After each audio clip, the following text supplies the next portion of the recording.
And then sa call out extensions, ito yung mga additional information about dun sa business. Say for example, ang best practice dito yung mga paggamit ng number. Ito yung mga benefits na parang gamitin mo to kasi pre parang kasi limited nga lang yung description mo tsaka headline eh. So gamitin mo na to para meron ka pang ibang pwedeng masabi.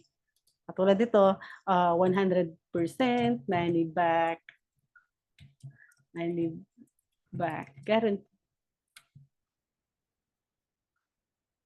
And so pwede din akong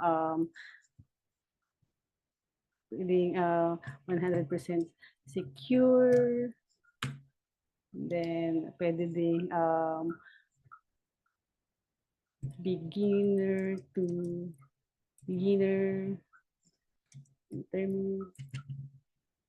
Marunong sana ako mag-spelling. Ayan. Kopyahin ko na lang. Tanggalin natin. Hindi na kasya. Well, gagawin natin ganito. Ayan.